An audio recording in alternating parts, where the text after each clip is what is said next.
सायंकाळच्या मनचिंतनामध्ये S church Nandurbar, Dudhale शिवार आणि शहारोनच्या वतीने आपल्या सगळ्यांचं सहर्ष स्वागत आहे. विजय संगीतातून गीत नंबर 25 आपण गाऊया. एलियाची श्रद्धा देवावर तशी माझी असू दे तुझ्यावर. मी रेव्हरंड ग्लॅड विंचयकर यांना विनंती करेन, प्लीज आपण पुढे यावं. एलियाची श्रद्धा देवावर, एलियाची श्रद्धा देवावर,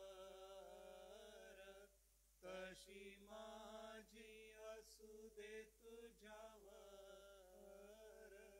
तशी माझी असू दे तुझ्यावर.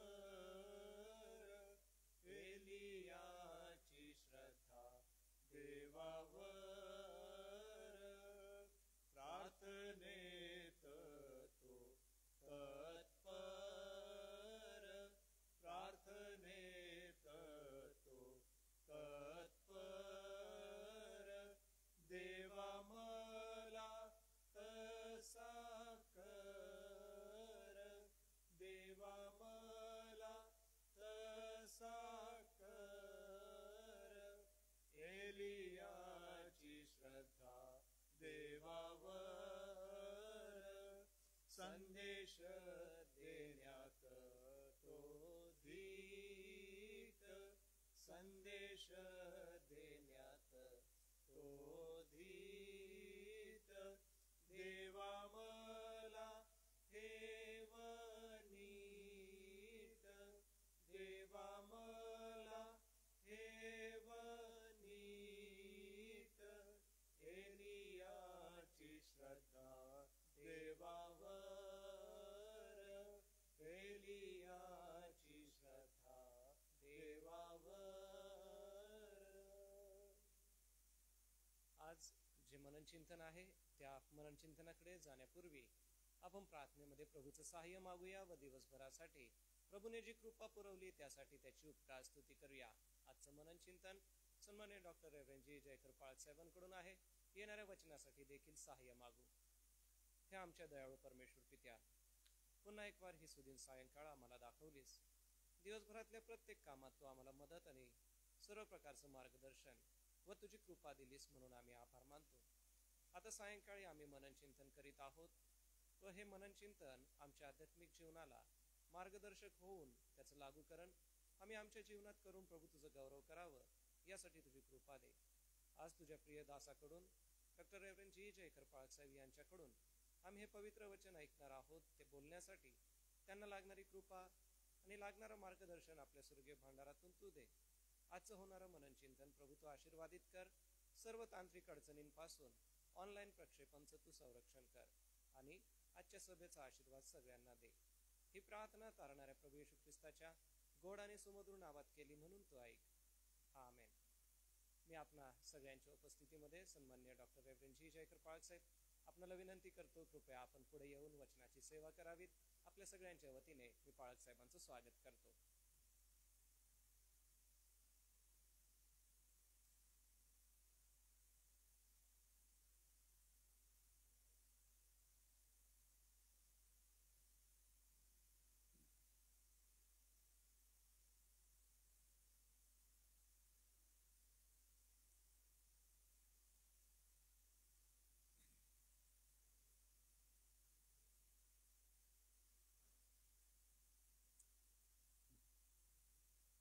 पुन्हा एकदा आजच्या सायंकाळी प्रभू येशू ख्रिस्ताचा मार्ग आणि प्रेषितांचं शिक्षण, the way of Christ and his apostles, या बिल्ड इंटरनॅशनल तर्फे चालवित येणाऱ्या सर्व मंडळीचा सेवक वर्ग, पुढारी, पंचमंडळ यांच्यासाठी असणारा नियुक्त अभ्यासक्रम आहे.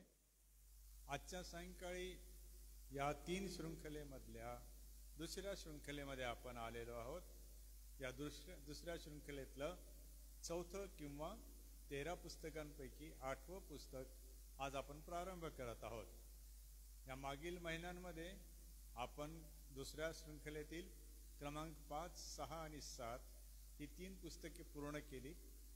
अपेक्षित अभ्यासामध्ये या 3 पुस्तकांमध्ये येणारे 15 धडे जे होते यामध्ये तुम्हाला एक तत्व शिकविण्यात आलं होतं आणि ते तत्व आपण नोंदवायचं आहे आणि ते तुम्हाला पुढे आपल्या क्लाउड अकाउंटमध्ये किंवा आपला जो मार्गदर्शक आहे त्याच्याकडे अपलोड करायचा आहे. आणि म्हणून प्रत्येक सत्रामध्ये जेव्हा आपण शिरतो तर त्या पुस्तकाच्या मालिकेचा मुख्य हेतू किंवा मुख्य तत्व आपल्याला सांगण्यात येते. म्हणून आपण ऐकत असताना व्यवस्थित चांगल्या प्रकारे सोबत पुस्तक घेऊन किंवा सहकाऱ्यांच्या सोबत बसून कृपा करून नीट लक्षात घ्या आणि त्याचं वाचन मनन लेखन करा. पुन्हा सांगू इच्छितो आपणास, हे अध्ययन असल्यामुळे आपण सामूहिकरित्या याच्या अगोदर जवळजवळ 3 वर्षे केलं. सेमिनार केले आहेत, गटांमध्ये केलं आहे, अनेक वेगळ्या वेगळ्या मार्गाने डॉक्टर दिनाकरण आले, त्यांनी आपल्याला मार्गदर्शन केलेलं आहे. त्यामुळे आपल्याला आता माहीत आहे आपल्याला काय करायचं आहे. ज्या पद्धती आपण शिकलो त्या पद्धतीचा वापर आपल्या गटांमध्ये करण्याआधी आपल्याला आपलं शिक्षण म्हणजे धडा हेतू हा माहीत पाहिजे. तो भक्कम झाला म्हणजे जी सॉक्रेटिक मेथड, सुक्राती अभ्यास पद्धती जी आहे, चर्चात्मक आहे आणि त्यामध्ये प्रत्येकाला आपलं मत, आपला विचार मांडण्याची संधी आहे. कोणीही एक जण आपलं मत मांडणार नाही आणि असं सांगणार नाही की हेच बरोबर आहे. नियम एवढाच आहे की जे पवित्र शास्त्र शिकविते त्यानुसारच उत्तर तुमचं असावयास हवं. जे योग्य आहे, जे धड्याला अनुसरून आहे तेच फक्त हवं आहे. बाकी तुम्ही जास्त काही लिखाण किंवा विचार करण्याची आवश्यकता नाही. त्या प्रकारे आजचा जो धडा आहे, या शृंखलेचं मुख्य जे तत्व आहे, तर या शृंखलेमध्ये 8व्या पुस्तकामध्ये त्याचा जो मथळा आहे तो असा आहे की भविष्यातील पिढ्यांची बांधणी करणे, बिल्डिंग द फ्युचर जनरेशन्स. भविष्यातील पिढ्यांची बांधणी करणे हे पुस्तक क्रमांक 8 किंवा शृंखला 2 मधील 4थं पुस्तक. मग आता या 5 अध्ययनामध्ये आपण काय शिकणार? या 5 धड्यांमध्ये आपण खऱ्या यशाची प्रथम तत्वे हे शिकणार. उदाहरणार्थ आजचा जो पहिला धडा आहे त्यामध्ये आपण काय शिकणार की गुंतवणूक, निवृत्ती, वैयक्तिक यश म्हणजे काय आणि आपण त्यातून कोणत्या तत्वाधारे यशस्वी व्हावं, कोणत्या गोष्टीला आपण यशस्वी झालो असं म्हणावं. म्हणून आजच्या अध्ययनाचं तत्व हे गुंतवणूक, निवृत्ती, वैयक्तिक यश या मुख्य विषयांवर आधारित आहे. मग जेव्हा आता थोडा वेळ आपण विवेचन करू तेव्हा तुम्हाला असं वाटतं की मी हे शिकलो की देवाच्या राज्यामध्ये सुवार्ता प्रसारासाठी मी गुंतवणूक करावी.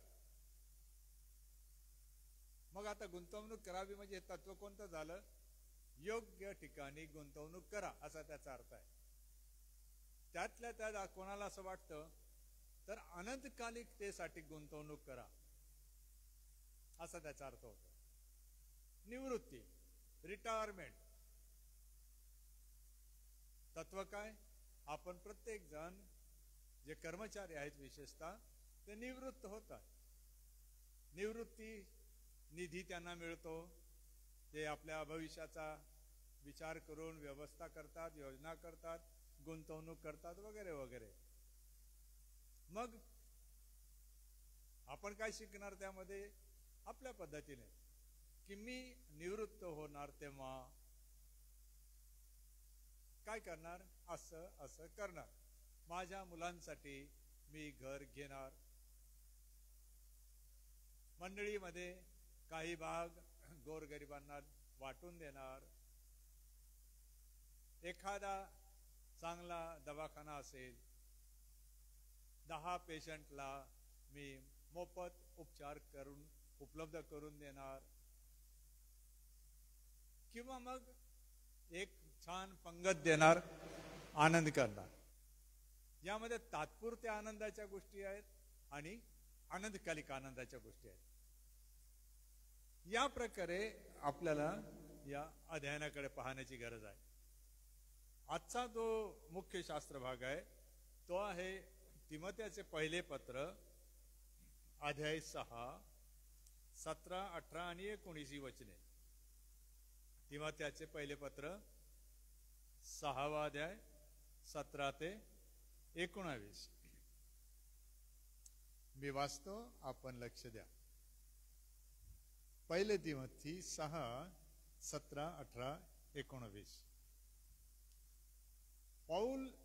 प्रेषित पौल तिमोथ्याला असं म्हणतो, तिमोथ्या, प्रस्तुत युगातल्या धनवानास निक्षून सांग की तुम्ही अभिमानी होऊ नये, चंचल धनावर आशा ठेवू नये, तर जो जिवंत देव आपणास उपभोगासाठी सर्व काही विपुल देतो त्याच्यावर आशा ठेवावी. चांगले ते करावे, सत्कर्माविषयी धनवान असावे, परोपकारी व दानशूर असावे. जे खरे जीवन ते बळकट धरण्यास पुढील काळी चांगला आधार होईल असा साठा स्वतःसाठी करावा.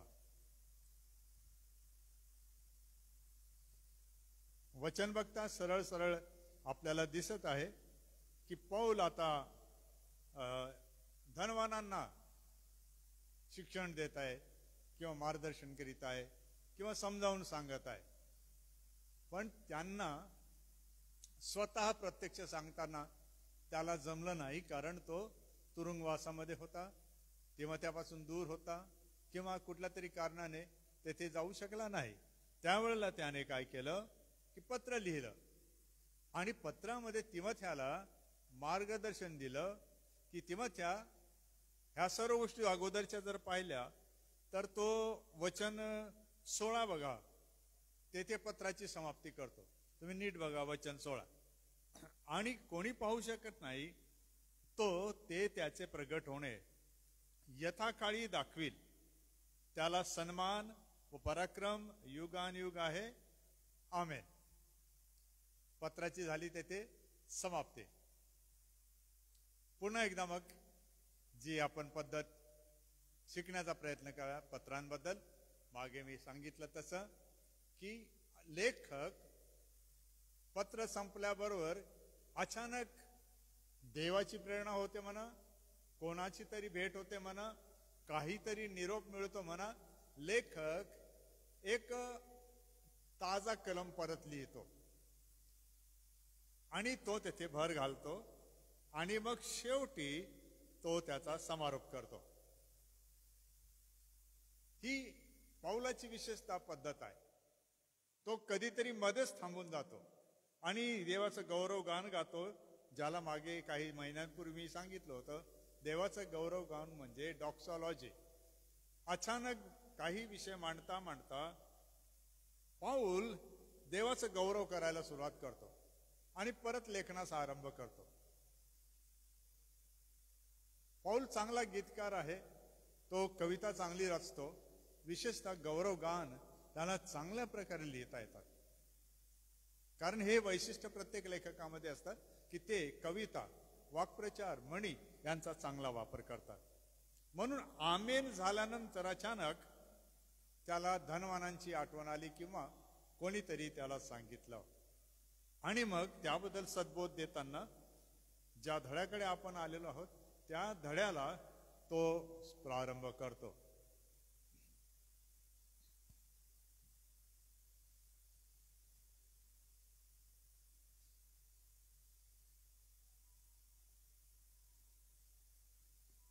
पहिली गोष्ट आपण या धड्यामध्ये शिकतो ती ही की द्रव्य लोभामुळे काही समस्या उद्भवतात आणि तुम्हाला आठवत असेल की तो म्हणतो की पैशाचा लोभ है ना, द्रव्याचा लोभ, उदाहरणार्थ 6:10 बघा, ते पैसा नाही आहे, द्रव्य शब्द प्रयोग आहे. 6वा अध्याय वचन 10. तो म्हणतो कारण अगोदर अनेक प्रकारच्या मूर्खपणाच्या, बाधकपणाच्या, नाशाच्या, विध्वंसाच्या, परीक्षा, पास यामध्ये लोक सापडतात. तर तो म्हणतो की ह्याचं एक कारण हे आहे की द्रव्याचा लोभ सर्व प्रकारच्या वाईटाचे,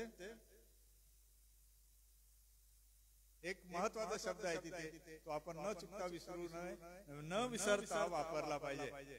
तो म्हणतो द्रव्याचा लोभ सर्व प्रकारच्या वाईटाचे मूळ नाही, वाईटाचे एक मूळ आहे. वाईटाला अनेक मूळ आहेत असं पौलच म्हणणं आहे. मी बऱ्याचदा असं हे जेव्हा येतं वाक्य आणि लोक जेव्हा बोलतात तर ते म्हणतात पैशाचा लोभ सर्व प्रकारच्या वाईटाचे मूळ आहे. नाही, एक मूळ. म्हणजे या द्रव्याच्या लोभाचे अनेक मूळ आहेत, अनेक पाटे आहेत. त्यापैकी एक म्हणजे द्रव्याचा लोभ. आणि हा द्रव्याचा लोभ काय करतो हे अगोदर तो शिकवितो. मग ह्या द्रव्याच्या लोभापायी लोकांना श्रीमंत होण्याची इच्छा निर्माण झाली. कुठल्या ठिकाणी? इफिस सारख्या अतिशय प्रसिद्ध, जगप्रसिद्ध देवस्थानामध्ये, लोकांमध्ये, श्रीमंत व्यापाऱ्यांमध्ये, जेथे सम्राट, राजे, मोठे पदाधिकारी आणि निर्णय प्रकारे कैसराचे घरचे प्रतिनिधी किंवा कैसर स्वतः येऊन त्या देवीला नमन करीत असे. अशा ठिकाणी असणारे ख्रिस्ती झालेले लोक काही निश्चितपणे श्रीमंत होते, कारण ते व्यावसायिक असावेत. परंतु त्यांच्यामध्ये परिवर्तन आल्यामुळे ते हे विसरून गेले की श्रीमंत होणं वाईट नाही आहे, आणि श्रीमंत होण्यासाठी द्रव्य आणि पैसा अडका संपत्ती लागते. परंतु जर तुम्ही द्रव्याच्या लोभापायी जर कराल तर तुमचं नुकसान होईल. हे कडूपणाचं मूळ आहे, हे विसरू नका.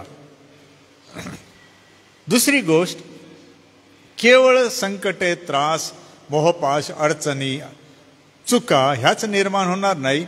या मागे लागल्याने विश्वासापासून बहकणे होऊ शकते.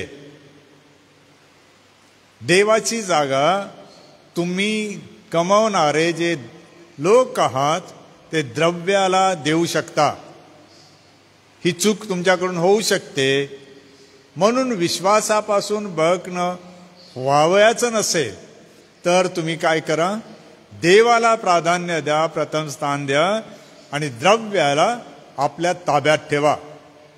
आणि जर तुम्हाला ताब्यात ठेवता येत नाही, योग्य ठिकाणी गुंतवणूक करा, भविष्याची योजना करा, कोणत्या तरी सत्कार्यासाठी वापरा, देवाच्या स्वाधीनते ठेवा, म्हणजे तुम्हाला त्यावर मात करता येईल.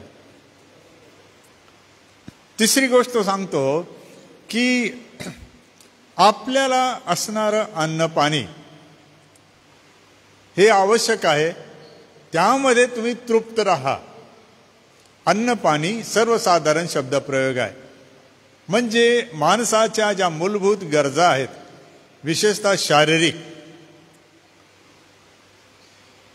त्या शारीरिक गरजा मिटवणं, भागवणं हे सर्वांचं कर्तव्य आहे. आणि त्यासाठी कोणाला बेताची भाकर हवी त्याने चटणी भाकर खावी, ज्याला मोठं चांगल्या प्रमाणावरची मेजवानी खायची इच्छा आहे त्यांनी त्या प्रकारची खावी.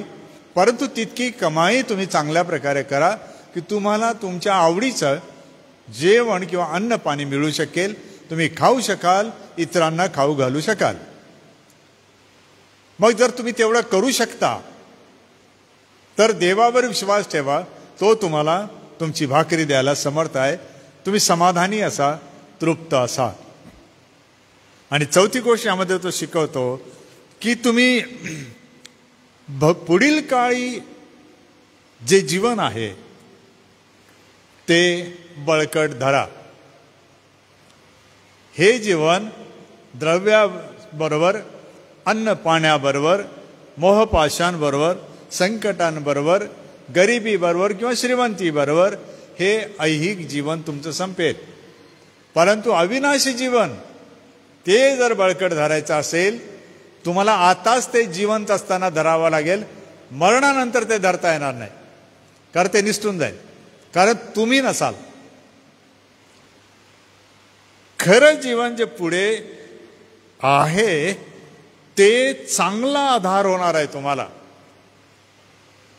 या ठिकाणी तुमची घरदारं, तुमचा व्यवसाय, तुमचं कामधाम, तुमचा उपक्रम, तुमचे व्यवसाय, तुमची मिळकत चांगली आहे, परंतु तो अनंतकालिक आधार नाही.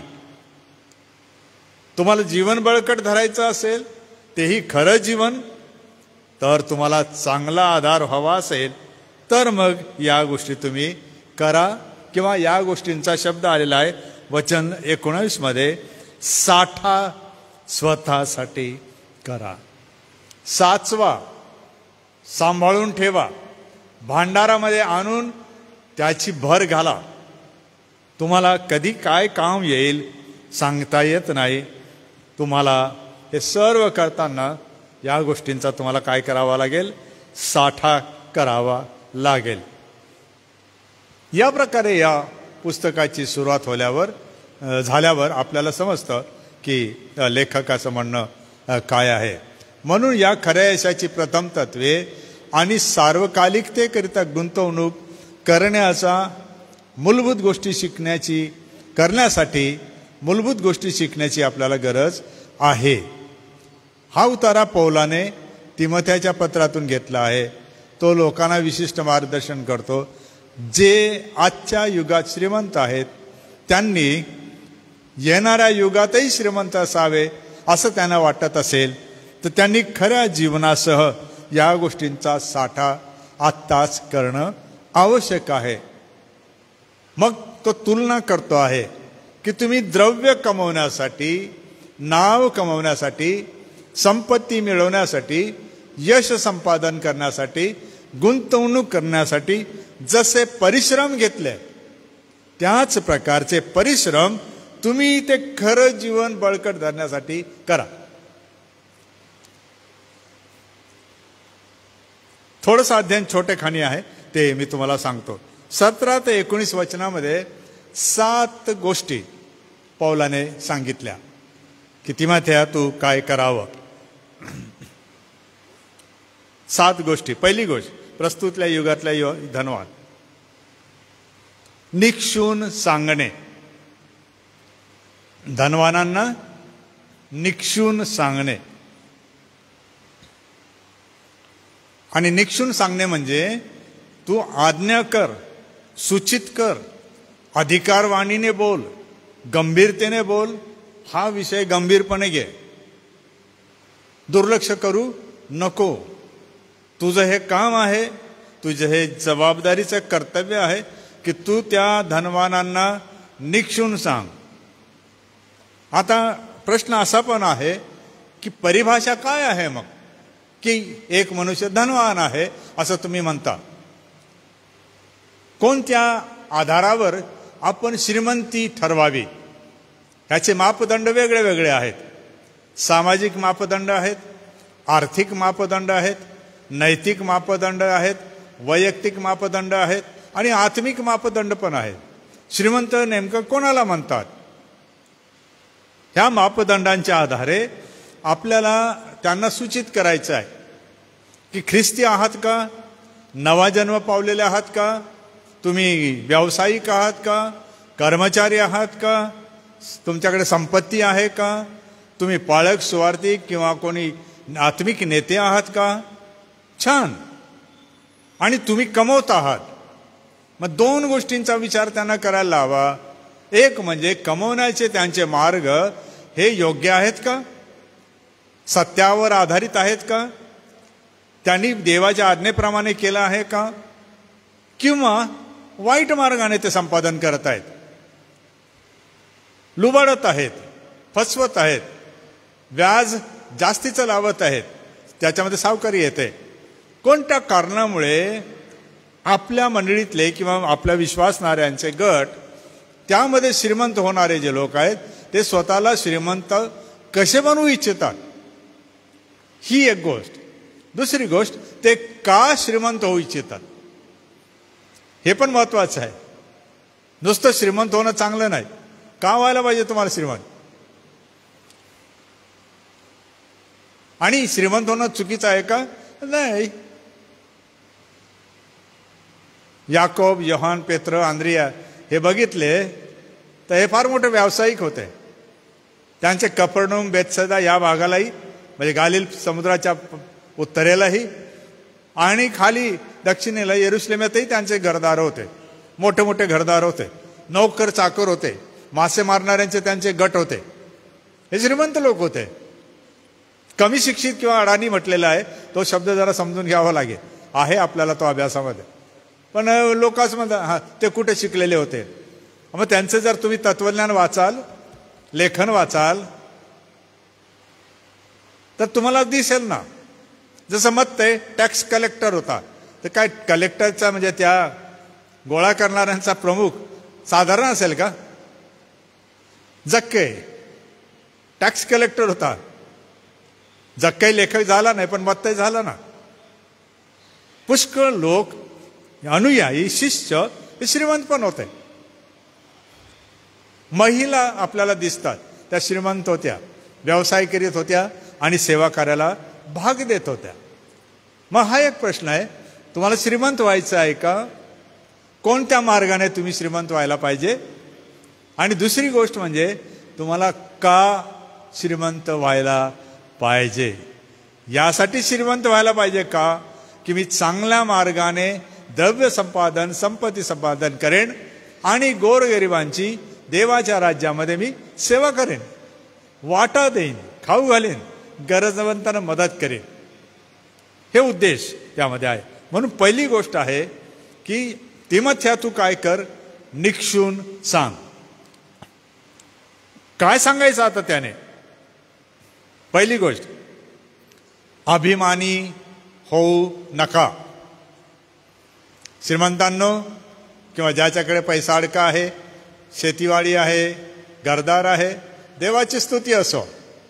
एकेकाळी कसं तरी जीवन जगणाऱ्या, कुठेतरी जगणाऱ्या, कसं तरी शिक्षण घेऊन पुढे आलेल्या लोकांना या काळामध्ये देवाने आश्रय दिलाय. चमत्कार आहे फार मोठा तो. आणि मी पाहिलेलं आहे देवाने लोकांना वर कसं आणलं, कशा परिस्थितीमधून ते गेले आणि आज त्यांची स्थिती देवाने किती चांगली केली. ते स्वभावाने कसे होते याला महत्व नाही आहे. ते राकट असतील, तापदायी असतील, बोलणारे असतील, राग येणारे असतील, काही असेल ते असेल, तो महत्वाचा मुद्दा नाही. परंतु देवाने त्यांच्यामध्ये कुठेतरी पाहिलं ना की हा माझ्याशी चांगला राहतो, कुठेतरी यालाही काही दिलं पाहिजे, आणि अपेक्षा पलीकडे देवाने दिलं आहे. आपण बघत आहोत. पण एवढ्यावर थांबायचं आहे का? शिक्षण काय आहे? तुम्ही त्याची शेखी मिरवू नका. बघा माझ्याकडे, है ना, माझ्याकडे बघा, माझ्याकडे काय आहे? आयफोन लेटेस्ट मॉडेल आहे, 1,00,000-2 लाख रुपयाचा. माझ्याकडे बघा, माझ्याकडे गाड्या आहेत, माझ्याकडे बघा, माझे कपडे बघा, माझे ब्रँडेड शूज बघा. हे दाखवण्यासाठी आहे का? नाही ना. स्पर्धेमध्ये दाखवा श्रीमंतांच्या, तेव्हा तुम्हाला समजेल. नुकत्याच झालेल्या लग्नामध्ये श्रीमान अंबानीजींच्या मुलाच्या अंगावरचे सोन्याचे वस्त्र विणलेले पाहिल्यावर आपल्याला लक्षात येते की आपण कुठल्या स्तरावर आहोत. परंतु आपली शेकी मिरवण्याची पद्धत पाहिली तर आपला धड सूट मळकटलेला असतो, धुवत नाही महिने महिने आपण. पण तरी आपण म्हणतो मी किती बघा माझ्याकडे. पौल तिमोथेयाला म्हणतो हा जो अभिमान आहे हा फुलासारखा आहे. फुल कोमजते, गवत सुकते, हे तात्पुरतं तरारून वाढणार आहे, चांगलं दिसतं ते. परंतु पौल काय म्हणतो, नाही, या पलीकडे अविनाशी, अनंतकालिक जे गौरव आहे, जे सौंदर्य आहे, जी श्रीमंती आहे, त्याबद्दल अभिमान बाळगा. गरिबांनी आपल्या श्रीमंतीबद्दल अभिमान बाळगावा की मला देवाच्या राज्यामध्ये हे मिळणार आहे, कारण तिथे न्याय सारखा होणार. म्हणून अभिमान हा एक फार मोठा असा गुण आहे, दुर्गुण आहे, जो श्रीमंतांना नेहमी खाली पाडतो. म्हणजे देवाच्या दृष्टीने, कधी समाजाच्या दृष्टीने, कधी घराच्या दृष्टीने. म्हणून अभिमान ही फार भयंकर बाब आहे. आणि विशेषतः हा अभिमान त्यांची वृत्ती दाखवतो. अभिमान म्हणजे उन्मत्त होणे, ज्याला आपल्या गावठी मराठीमध्ये आपण म्हणतो माजणे. असं समजतात की जग त्यांच्या पायाखाली आहे, मग ते दुसऱ्याला तुच्छ लेखतात आणि पायाखाली तोडवतात. तर आज्ञा कर त्यांना, तुम्ही सांभाळा, जितक्या जोरात वाढाल तितक्या जोरात खाली पण पडाल. दुसरी गोष्ट तो सांगतो, चंचल धनावर आशा ठेवू नये.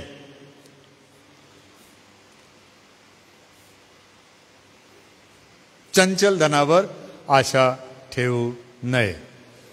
चंचल या शब्दाला ग्रीकमध्ये जो अर्थ आहे तो आहे म्हणजे क्षणात अदृश्य होणारे, नाहीसे होणारे, वाफे समान. सांभाळा. तो म्हणतो धनवानांनो, हे धन चंचल आहे, तुमच्या हातामधून कधी उडून जाईल सांगता येत नाही. तिसरी गोष्ट तो सांगतो, देवावर आपण आशा ठेवावी. पण कोणत्या देवावर? वचनसत्रामध्ये आहे, जो जिवंत देव आपणासाठी किंवा आपल्या उपभोगासाठी सर्व काही विपुल देतो त्याच्यावर आशा ठेवा. आशा ठेवा. तुम्ही जरी आहे तरी आशा ठेवा, नाही तरी आशा ठेवा. आशा जिवंत राखते. आशा माणसाला अपेक्षा देते, अशी इच्छा निर्माण करते, मला एक दिवस ते मिळेल. आणि त्यासाठी माणसं जगू लागतात. गरिबांच्या आशा वेगळ्या असू शकतात, श्रीमंतांच्या वेगळ्या असू शकतात, परंतु दोघांना सल्ला, तुम्ही कोणावर आशा ठेवा?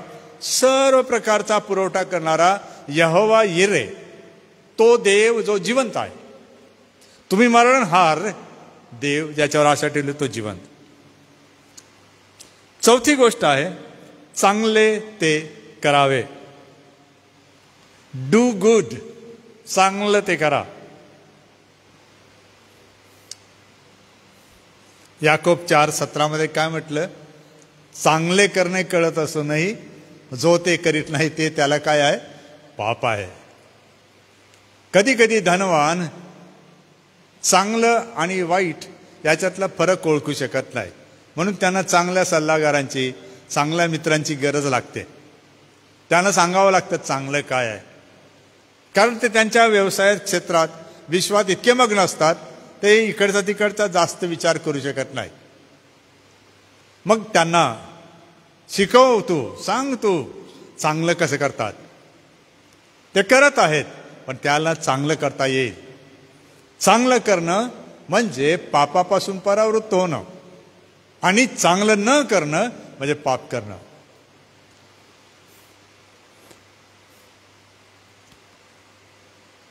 सत्कर्माविषयी धनवान. आता द्रव्याविषयी धनवान, त्याची तुलना केली आहे सत्कर्माविषयी धनवान. तुम्ही धनवान बना. कशाविषयी? सत्कर्माविषयी धनवान बना.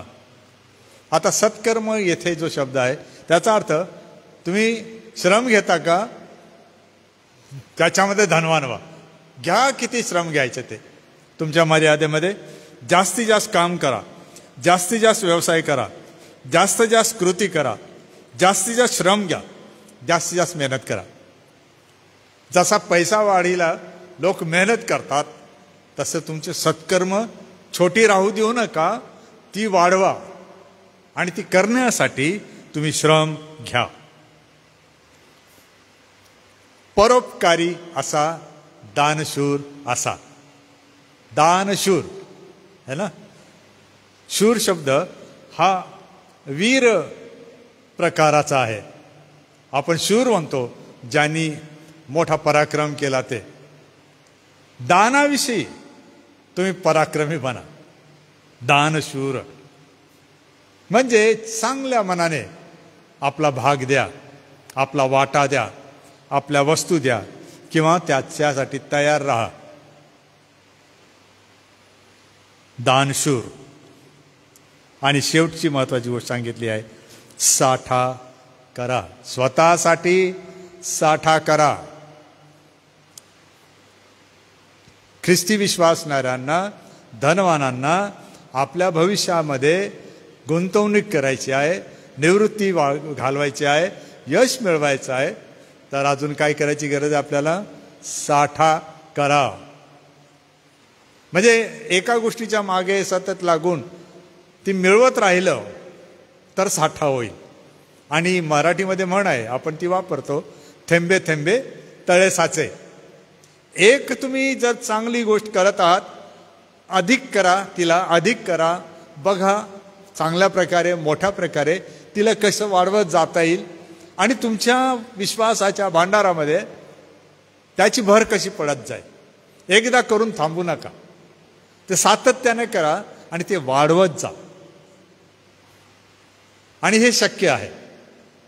म्हणून आपण कधीतरी ह्यावर विचार करू की मग अशा ख्रिस्ती विश्वासणाऱ्यांचा गट का असू नये की जे उदार आहेत, जे दानशूर आहेत, जे श्रम घेऊन आणू शकतात, अधिक मिळवू शकतात, इतरांना देण्याची त्यांच्यामध्ये खरीच प्रामाणिक इच्छा आहे.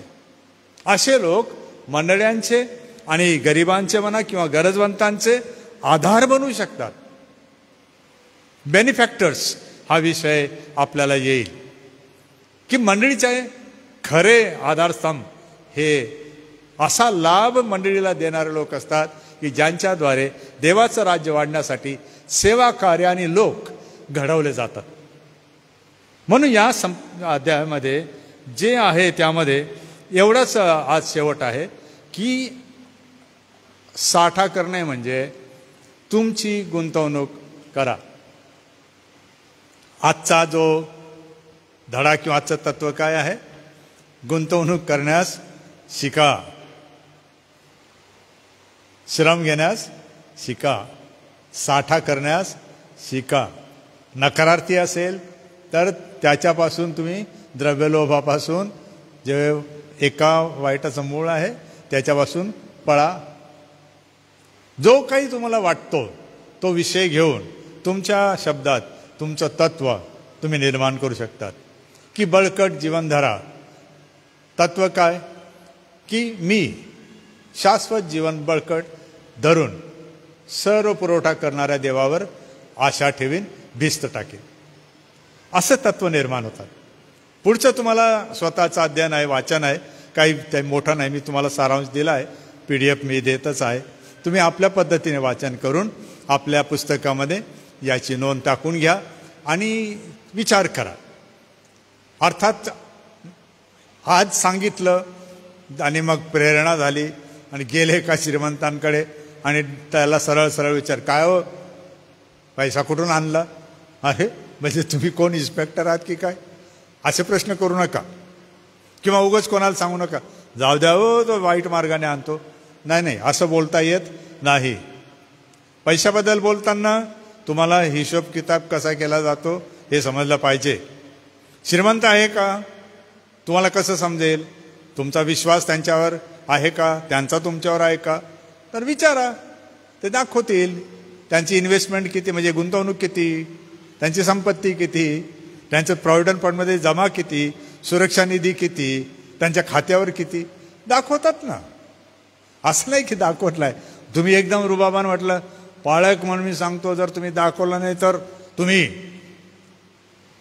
अरे तो नाराज होऊन जाईल, त्याला धक्का बसेल, त्याचा जो वाटा आहे तो बंद करून देईल. आणि बऱ्याच मंडळात असं झालं, असं होत आहे. कधी कधी आपण त्यांच्याशी, म्हणजे श्रीमंतांशी किंवा ज्यांच्याकडे आहे त्यांच्याशी फार अदबीने, शहाणपणाने बोललं पाहिजे. आणि नाही बोलता येत तर कोणाचा तरी आधार घ्या, कोणाला तरी सांगा. कारण श्रीमंत जसं आता आपण वाचतो पेपरमध्ये येऊनच राहिलं, इतके लाख कोटी तितके लाख कोटी. अरे तो माणूस तुम्हाला काय देईल माहिती? कशाला देईल तो? आपण विचार करा, प्रोत्साहन द्या, साठा करायला प्रोत्साहन द्या, शिकवा, पण उगाच कोणत्या तरी मार्गाने त्यांना खजील करू नका, दुखवू नका, किंवा त्यांच्यावर कोणत्याही प्रकारचं लांछनास्पद आरोप लागणार नाही, त्यांची बदनामी होणार नाही, याकडे लक्ष द्या. कारण ते मंडळीचा आणि गरिबांचा आधार आहेत. मला खूप दुःख वाटतं की बरेच लोक, चांगले लोक आहेत, त्यांना कशाची तरी गरज आहे, मदतीची आहे, प्रार्थनेची आहे, सल्लामसलतीची आहे, तुमच्या मैत्रीची आहे, प्रेमाची आहे. त्यांच्याकडे लक्ष द्या, त्यांचा पाहुणचार घ्या, शिका, पण की जर त्याला काही गरज आली तर मी काय करू शकेन, आपली जी जमेल ती मदत तयार करा. कारण आपल्याला पुढे जायचं आहे. भविष्यामधील पिढ्यांची बांधणी करताना जसा बाप आपल्या मुलांना वारसा सोडतो, संपत्ती सोडतो, पैसा सोडतो, आपल्या काही चांगल्या गोष्टी सोडतो, तसं पौल तिमोथेला म्हणतोय, मंडळी पुढाऱ्यांनो, तुमचं हे कर्तव्य आहे की तुमच्या पिढीला तुम्ही काहीतरी द्या. आणि द्यायचं असेल तर तुमच्याकडे असावं लागतं. माझ्या खिशामध्ये हात रुमाल आहे, हा मी कोणाला देऊ शकतो किंवा जर माझ्याकडे आहे, नाही तर दुसऱ्याच्या खिशातून काढून त्याला देणं योग्य नाही. पहिले खात्री करून घ्या की मला जे द्यायचं आहे ते माझ्याकडे आहे, मी मिळवलं आहे, देवाने मला सांगितलं आहे, आणि त्याच्याबद्दल व्यवस्थित विचार करून भविष्यातील पिढ्यांची बांधणी करायला आपली तुम्ही गुंतवणूक करा. याच्यामध्येच खरं यश सामावलेलं आहे. असा आजचा धडा आहे. तुम्हाला काही अडचणी असल्यास तुम्ही रेव्हरंड अनुप वळवी किंवा मंडळीचे वडील नंदुरबारमध्ये आहेत जे सेवक वर्ग, त्यांचा सल्ला घेऊ शकता. मलाच विचारलं पाहिजे असा नियम नाही, परंतु तुम्ही समजदार आहात. देव तुम्हाला सहाय्य करो, देव तुम्हाला आशीर्वाद देव, आणि हा धडा तुम्हाला समजो आणि तुम्ही त्याचा आपल्या मंडळीत उपयोग करा, आपल्या अभ्यासात करा. Thank you very much. आजचा अभ्यास येथे संपला. धन्यवाद पाळक साहेब या मौल्यवान पवित्र वचनांसाठी. परमेश्वर पित्याला धन्यवाद देतो. व ही जी शृंखला आपण अध्ययन करीत आहोत, अभ्यास करीत आहोत, ही आपल्या सगळ्यांच्या आध्यात्मिक जीवनाच्या वाढीसाठी फारच पोषक अशी होत आहे. यामागे वाचन आहे, अध्ययन आहे, अभ्यास आहे. या सगळ्या गोष्टी बघून त्या आमच्यासमोर अतिशय सुटसुटीत आणि सोप्या पद्धतीने मांडण्यासाठी परमेश्वराने सन्मान्य डॉक्टर रेव्हरंड जी जयकर पाळक साहेबांना कृपा पुरवली. म्हणून मी परमेश्वराचे आभार मानतो व पाळक साहेबांचे मनपूर्वक आभार मानतो की या गौरवी वचनाच्या सेवेच्या द्वारे आम्हा प्रत्येकाची आध्यात्मिक वाढ आपण केलेली आहे. ऐकलेल्या वचनानुसार आपण आपलं जीवन जगूया व जे आपण साठा आहे तो वाढवूया, आणि ह्या वाढवलेल्या साठ्याने आपलं जीवन आशीर्वादित करून अनेक लोकांच्या जीवनाच्या उद्धारासाठी आम्ही कारणीभूत बनूया. पुन्हा एक वार आपल्या विनंत्या प्रार्थना आपण घेणार आहोत. सगळ्यांच्या वतीने सन्मान्य रेव्हरंड एल.पी. वळवी पाळक साहेब, आपणाला मी विनंती करणार आहे, आपण पुढे येऊन प्रार्थना करायची आहे. आजारी प्रियजन आहेत, श्री पी.डी. लवणे आहेत, सोबतच रयता अक्का आहे, जुलियाना अक्का आहेत, रेव्हरंड डी.एम. पाटील पाळक साहेब आहेत, प्रभुदेव बाप यांना आरोग्य देव, सोबतच मालतीबाई वळवी आहेत, यांच्या आरोग्यासाठी आपण प्रार्थना करूया. आज दीपक वसावे यांचा वाढदिवस आहे. मंडळीच्या वतीने आपणाला आम्ही शुभेच्छा देतो. पावसासाठी प्रार्थना करूया. नंदुरबार परिसरामध्ये पावसाची अजूनही गरज आहे, तर यासाठी देखील आपण पुढे येऊन प्रार्थना करावी.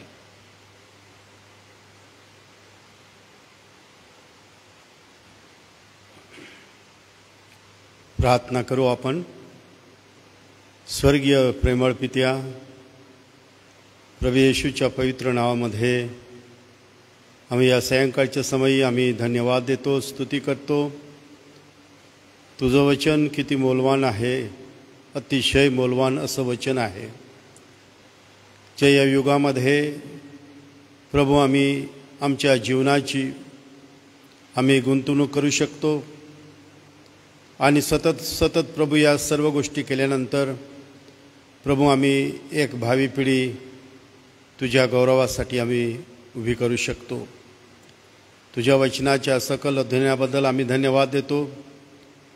जे आम्ही इथे जमलेले आहोत आणि ज्यांनी ऑनलाईनमध्ये तुझ्या वचनाचं प्रभू हे मनन ज्यांच्या कानावर गेलेलं आहे त्या सर्वांना प्रभू या वचनाच्याद्वारे तू विशेष रीतीने बोल आणि आशीर्वाद दे. आज विशेष जे आजारी दुःखी आहे त्यांच्यासाठी, वयोवृद्ध आहे त्यांच्यासाठी आम्ही प्रभू प्रार्थना करतो. ज्या बहिणी आजारी आहेत त्यांना तुझी कृपा पुरीव आणि त्याही स्थितीमध्ये प्रभू तुझी इच्छा त्यांच्या जीवनासाठी जी आहे ती सिद्धीच घेऊन जा. तू आपला हात लांब कर, त्यांना तू स्पर्श कर अशी विनंती करतो. प्रभू येशू जे वयोवृद्ध आहेत, DM पाटील त्यांच्यासाठी जे वयोवृद्ध सेवक आहे त्यांना तू आरोग्य दे, शक्ती दे प्रभू, आणि तुझी कृपा त्यांच्या वृद्धपण काळामध्ये त्यांना तू पुरीव. प्रभू येशू मी प्रार्थना करतो पर्जन्यासाठी विशेष रीतीने प्रभू पुन्हा आग्रहाची प्रार्थना करतो. जसा पाऊस प्रभू आमच्या गरजेप्रमाणे आम्हाला हवा आहे तसा अजून विपुल पाऊस नाही.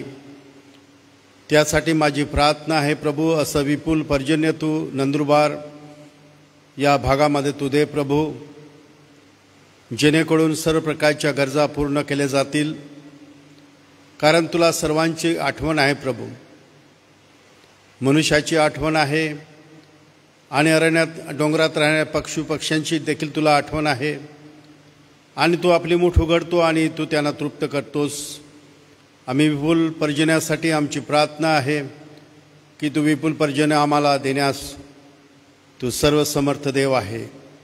आणि म्हणून प्रभू तू दया करावी आणि तू आपल्या इच्छेनुसार समयानुसार आमच्यावर विपुल पर्जन्याची वृष्टी करावी. आजच्या सहभागितेबद्दल, वचनाबद्दल, तुझ्या दासाबद्दल आम्ही धन्यवाद देतो.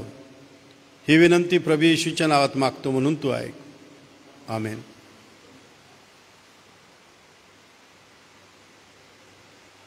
आपण प्रभूने शिकवलेली प्रार्थना म्हणूया आणि आशीर्वादासाठी मी पुन्हा LP ओळीपाळ साहेब आपणाला विनंती करेन की आपण आशीर्वाद देण्यासाठी पुढे यावं. आशीर्वादानंतर गीत गायन करू आणि उद्याच्या सूचना घेऊन आजचं मनन आपण थांबूया. हे आमच्या स्वर्गातील पित्या, तुझे नाव पवित्र मानिले जाओ, तुझे राज्य येऊ, जसे स्वर्गात तसेच पृथ्वीवरही तुझ्या इच्छेप्रमाणे हो. आमची रोजची भाकर आज तो आम्हास दे, आणि जसे आम्ही आमच्या ऋण्यास ऋण सोडितो तशीच तो आमची ऋणे आम्हास सो, आणि आम्हास परीक्षेत आणू नकोस तर आम्हा सर्व वाईटापासून सोडीव. कारण की राज्य, सामर्थ्य आणि गौरव ही सर्व काळात तुझीच आहे. आता आपल्या प्रभू येशू ख्रिस्ताची कृपा, देवबापाची महान प्रीती, पवित्र आत्मेची गोड सहभागिता इथे जमलेल्या तुझ्या दासांबरोबर, जे ऑनलाईनमध्ये तुझं वचन ऐकलं त्या सर्वांबरोबर, देवाची मंडळी आणि देवाचे निवडलेले राष्ट्र इस्रायल्याबरोबर प्रभू येशू तू येईपर्यंत सो. आमेन. या रात्री ईश्वरा तू मजला सांभाळ, आयुष्यभर राखीतो करावा प्रतिपाळ.